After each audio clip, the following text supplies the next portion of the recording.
시청자 여러분 안녕하십니까? 4월 6일 생방송 수도권 투데이 2부입니다. 화제가 되고 있는 수도권 소식을 집중적으로 살펴보는 이슈 포커스입니다. 오늘은 박철민 기자와 함께하겠습니다. 자, 박철민 기자 어서 오세요. 네, 안녕하세요. 네.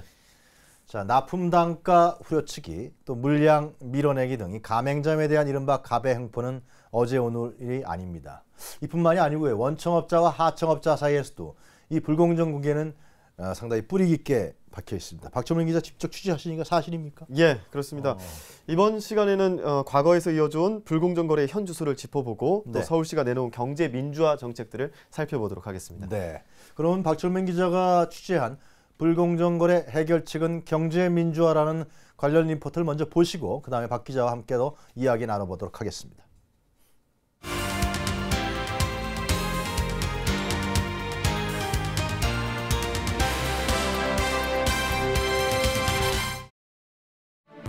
가맹점 형태로 마사지 숍을 운영하는 김모 씨는 최근 본사로부터 부당한 요구를 받았습니다.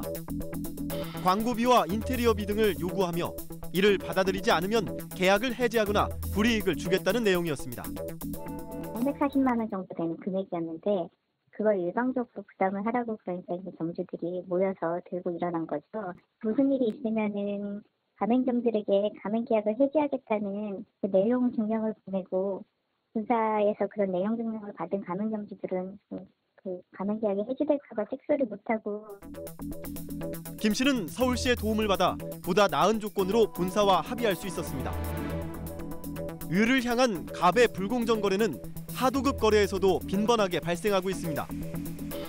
건설회사의 하청을 받아 건물에 기계 설비를 시공하는 이 업체는 지난 2014년 공사를 마무리했지만 1년이 넘도록 잔금을 받지 못했습니다. 원청업체는 발주처로부터 공사 대금을 이미 받은 상태였지만 하청업체들에게 제때 돈을 주지 않고 미뤄왔습니다. 미팅 중이다, 손님 만나고 있다, 외출 중이다, 현장 갔다 하면서 절대로 바꿔주지도 않고. 그래서 우리 전무님이요 수차례 방문했어요. 그랬다가 결국에는 어느 정도 다 웬만큼 받고 그 잔금 2,400만 원 남은 거를 끝끝내 안 줬어요. 1년이 넘도록 안 주는 바람에. 이 업체는 서울시 하도급 부조리 신고센터의 도움으로 잔금을 받을 수 있었습니다. 원청업체와 하청업체 간, 가맹본사와 가맹점주 간의 갑을 관계에서 시작된 불공정 거래를 살펴봤습니다. 이런 비민주적인 관행을 뿌리 뽑고자 서울시가 경제민주화 정책을 내놨는데요. 경제민주화, 쉽게 말해 경제 주체들끼리 함께 잘 살자는 뜻입니다.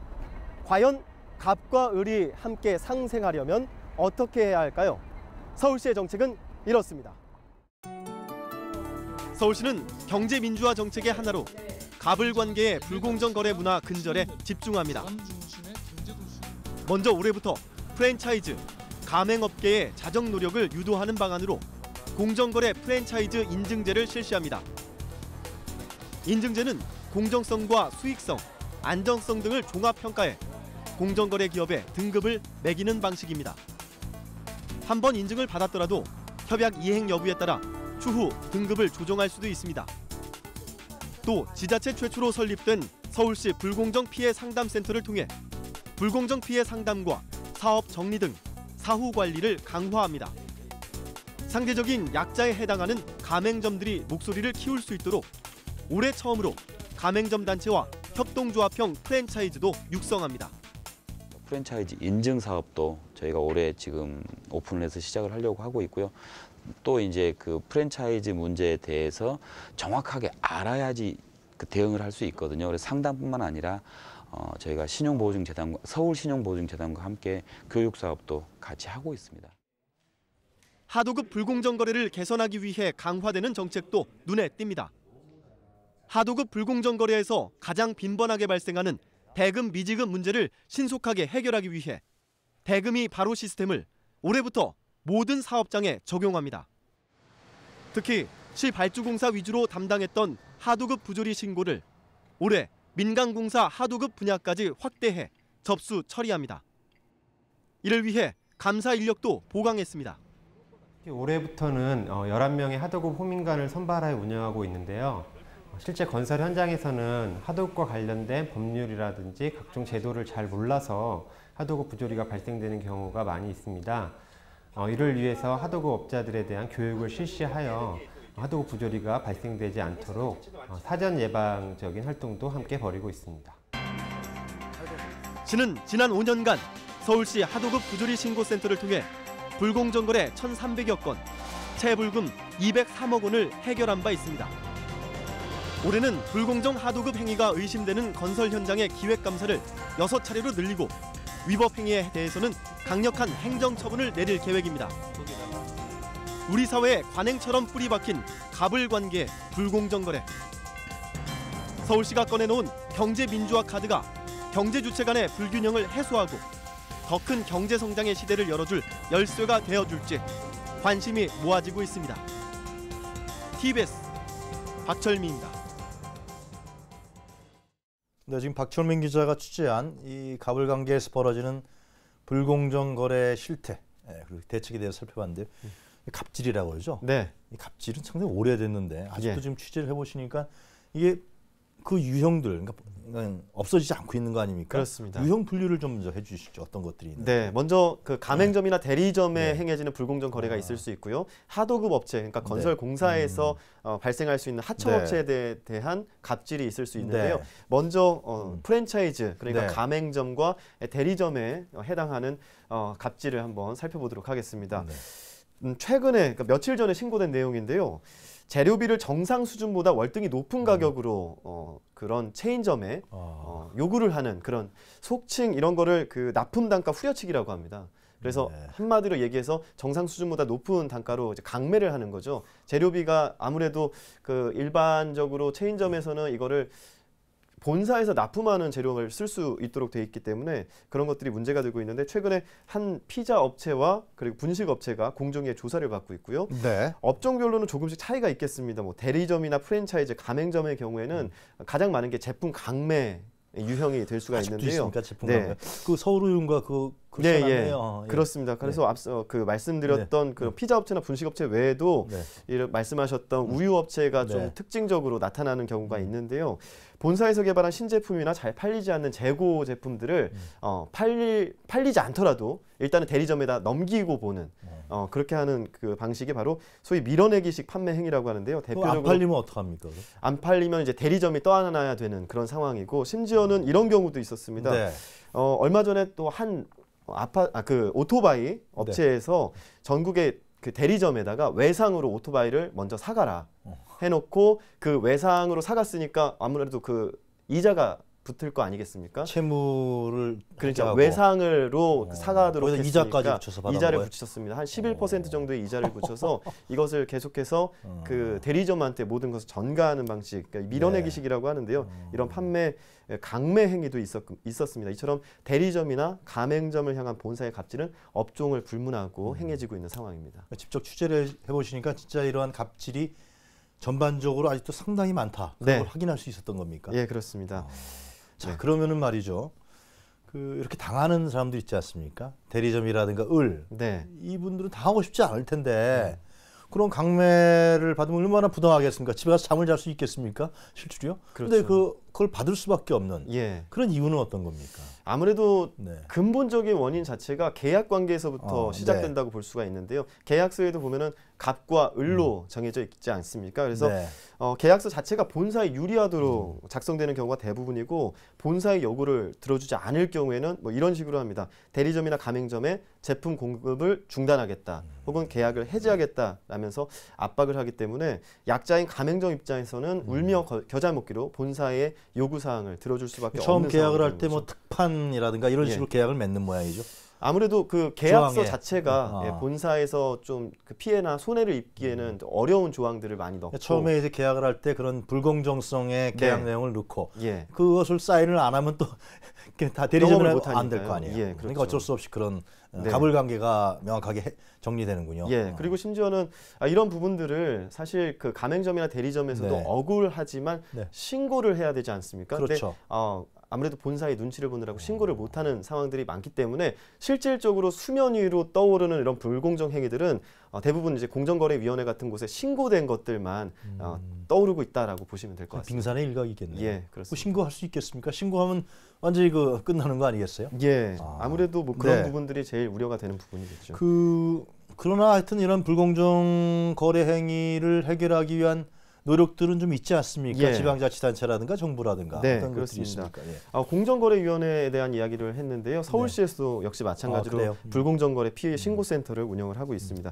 기본적으로 피해 신고가 접수되지 않으면 이런 대리점이나 가맹점에 행해지는 갑질 행태 네. 알기가 쉽지가 않습니다. 그래서 서울시에서 가맹점들이 협회 구성이나 조합 결성들을 할 수 있도록 장려를 하고 있고요. 또 육성을 하고 지원하는 네. 노력을 펼치고 있는데요. 첫 번째가 그런 노력이겠고요. 두 번째가 서울시에서 지자체 최초로 불공정 거래 피해 신고 센터를 설치해서 운영하고 있습니다. 그래요? 예. 그래서 이를 또 유도하고 있고요. 사회적 약자인 중소기업이나 소상공인들의 목소리를 좀 더 가까운 거리에서 듣고 해결하는 노력을 펼치고 있습니다. 네. 그리고 또 사회적 인식을 개선할 필요도 있는데요. 본사와 대리점이 동등한 입장에서 서로 상생하려는 노력이 필요한데 이런 것도 서울시가 나서서 상생 협약을 맺도록 본사와 대리점 간에 그 대리점이라고 한다면 가맹점주 협회가 되겠죠. 그렇게 해서 상생 협약 같은 걸 맺는다든가 앞서 리포트에서도 말씀드렸지만 올해부터는 프랜차이즈 우수 프랜차이즈 인증제를 도입해서 이런 게 어떻게 보면은 그 권고 사항 정도는 되겠지만 이런 게 될 수 있습니다. 본사에서 우수 인증된 프랜차이즈 기업이다라는 이미지가 바뀌면 아무래도 판촉이나 이런 부분에서도 좀 이득이 있고 체인점을 준비하는 개인 사업자들도 프랜차이즈 우수 인증 프랜차이즈면은 여기다가 계약을 해도 좋겠다. 소비자들도 좀 예. 그 상품을 사는데 신뢰할 수 있고. 신뢰할 수도 있고요. 뭐 그런 게 있기 때문에 서울시에서는 이런 제도들을 올해부터 도입을 하고요. 또 하나 중요한 게 있는데요. 바로 이런 갑질 악덕 기업들 소식 들으면 사실 화가 나잖아요. 그럼요. 예, 시민들은 그래서 하는 행동들이 있습니다. 보통은 불매운동을 그렇지, 불매운동 많이 하죠. 실제로 있었죠. 예, 그렇죠. 우유업체 같은 경우에는 불매운동이 좀 심각하게 일어나기도 했는데 사실 이런 방법이 가맹점 입장에서는 더 힘든 상황으로 이어질 수 있다고 왜 합니다. 그렇습니까? 왜 그런지는 한 가맹점주의 이야기를 한번 들어보도록 그럴까요? 하겠습니다. 예. 이런 본사와 분쟁을 하고 있는 가맹점이 있다고 하면은 일반 시민들께서는, 일반 국민들께서는 그 업종은 그러면 불매운동을 해야겠다 이렇게 생각하면서 그게 도와주는 거라고 생각하시는 경우가 많거든요. 그거는 본사와 이런 어려운 싸움을 이어가는 가맹점주들을 도와주는 게 아니라 더 힘들게 하는 방법이거든요. 그래서 그런 경우에는 그 업종에 대해서 불매운동을 하시는 게 아니라 그 업종에 대해서 찾아가서 싸우고 있는 가맹점인지 확인을 하고 열심히 싸우시라고 격려도 해주시고 그 싸움의 대상인 그 분쟁의 대상인 가맹본사에 대해서 여론으로 좀 많이 질타해 주시고 하는 게 가장 크게 도와주시는 방법이거든요. 저 가맹점주 얘기는 만약에 그렇게 불매행위가 이루어지면 예. 오히려 가맹점 사람들이 더 불이익을 받는다. 그런 얘기 아니에요? 그렇죠. 왜냐하면 이 가맹점도 계약이 끝난 상태가 아니고 싸우고는 있지만 계속해서 영업을 하고 있거든요. 그렇기 때문에 그런 부분들은 가맹점에 대한 이제 불이익으로 이어질 수가 있는 거죠. 제도적인 문제라고 볼 수밖에 없는 거네요. 예, 그렇습니다. 자, 그리고 다른 유형 좀 살펴보죠. 건설업체인데요. 네. 원청과 하도급 업체 이 관행은 거의 한 일제시대 때부터 있었던 관행 아닌가 싶기도 하는데 말이죠. 네, 그렇습니다. 이건 어떻습니까? 서울시에서 일단은 그 하도급 부조리 신고센터를 운영을 하고는 있는데요. 네. 이렇게 그 불법 하도급 행위 같은 경우에 또 심각한 수준으로 지금 나타나고 있습니다. 가장 빈번하게 발생하는 것이 대금 미지급 상황인데요. 1년에 한 200건 이상이 접수가 되고 있고요. 공사를 시켜놓고서 돈을 안 주는 거죠. 한마디로. 그렇습니다. 이것은 뭐 공사비도 될 수가 있고요. 재료비나 임금 체불 등으로 다양하게 나타나고 있습니다. 앞서 건설공사 대금 1년 넘게 밀려받은 하도급 업체 사례를 살펴봤는데요. 네. 이뿐 아니라 원청업체가 부도가 나서 잔금을 아예 못 받는 경우도 있고요. 네. 대표 이름을 바꾸고 버젓이 운영을 하고 있으면서도 잔금을 처리해주지 않는 업체들도 있었습니다. 예. 자, 이런 경우 이제 서울시의 그 신고센터를 아까 말씀하시지 않았습니까? 네. 서울시의 신고센터 취재를 좀 하셨습니까? 예, 맞습니다. 어떤 내용들이 있는지 좀 소개해 주시죠. 예, 서울시 하도급 부조리 신고센터의 도움을 받아서 이런 네. 그 부조리한 불공정 행위를 어떻게 보면 극복할 수 있었는데요. 올해부터는 부조리 신고 범위를 그동안에는 시 발주공사에 행해졌던 것을 민간공사까지 확대를 했습니다. 그래서 도움을 받을 수 있었던 건데요. 보통 건설업체에 대한 등록 권한이 시나 자치구에 있기 때문에 강력한 행정력으로 문제를 원만하게 해결할 수가 있는 겁니다. 리포트에서 보신 사례의 경우 1년 동안 밀린 대금을 신고 후 며칠 만에 받았을까요? 보름 만에 받았습니다. 오, 이거는- 1년 동안 밀렸던 자금을 보름 만에 그만큼 그럼 받았는데요. 서울시가 어떤 강제할 수 있는 수단이 있다는 거네요. 네, 그렇습니다. 그래서 단 2주 만에 받으니까 이 업체 직원이 하는 말이 네. 생각보다 너무 쉽게 받아서 오히려 당혹스럽다라는 이야기까지 했는데요. 이것도 마찬가지로 인터뷰를 준비해봤습니다. 함께 들어보시죠. 그 얼마나 남는다고 남지도 않은 공사를 그걸 안 주냐 받고도 안 주냐 이런 것 때문에 분개하고 막 그냥 진짜 열받고 전화를 해도 받지도 않고 막 이러니까 엄청 그거 했는데 딱 보름 만에 받으니까 저야 막 완전히 1년 동안 밀린 그 채증이라 그럴까요? 스트레스가 확 풀린 기분이죠. 고생시키는 업체는 어차피 그 회사하고 다시 재계약하기가 어려울 때는 빨리 그냥 결정을 해서 이런데 서울시청 하도급 부조리 센터에 신고하면 바로 받을 수 있다는 거를 말씀드리고 싶어요. 그 서울시가 하도급 부조리 그 신고센터에서 나름대로 역할을 하고 있는 거네요. 예, 그렇습니다. 그렇군요. 네. 자, 그런데 말이죠.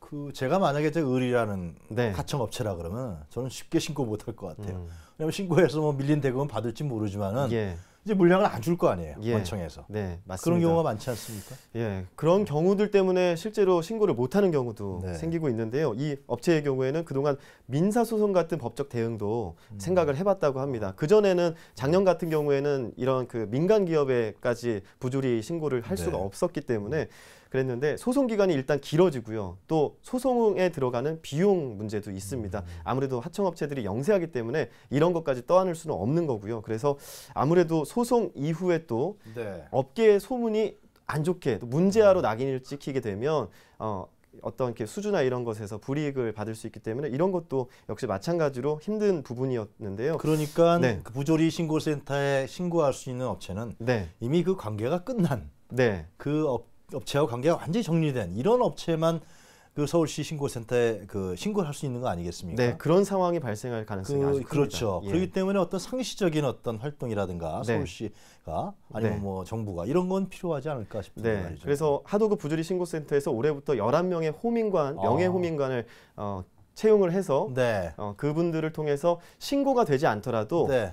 현장을 직접 찾아가서 이런 부조리한 행위, 불공정 거래들을 사전에 점검하고 예방할 수 있도록 그런 네. 노력을 펼칠 예정이라고 11명의 합니다. 호민관이요. 예, 그럼 상당히 좀 영향력이 있겠네요. 아무래도 11명이 이제 서울 시내를 다 돌아다니다 보면은 네. 상당히 감사 활동을 제대로 할 수 있겠네요. 네, 그렇게만 된다면은 소기의 목적을 달성할 수 있을 것으로 보입니다. 네. 네, 자, 오늘 하여튼 이 갑질, 일명 갑질에 대한 이 관행이 아직도 우리 서울 시내의 기업체 간에 상당히 만연돼 있다. 이런 부분에 대해서 우리 박철민 기자가 쭉 취재를 했습니다. 마지막으로 하실 말씀 있으면 뭐 간단하게. 예. 네, 서울시에서는 경제 민주화 정책의 일환으로 불공정 거래 행위를 뿌리 뽑겠다고 했습니다. 네. 경제 민주화 사실 말이 어렵지 네. 경제 주체들이 서로 평등하고 또 민주적으로 잘 살자라는 뜻이거든요. 이런 사회적인 인식부터 바뀌어야 될 필요가 있어 보입니다. 네, 경제 민주화라는 건 이렇게 구체적인 현장에서부터 네. 이런 균형적인 그러한 부분들이 관철될 때 경제 민주화의 하나하나가 쌓일 수 있다. 뭐 그런 말씀으로 정리하죠. 예, 맞습니다. 자, 취재하느라 고생하셨습니다. 감사합니다. 네, 수고했습니다.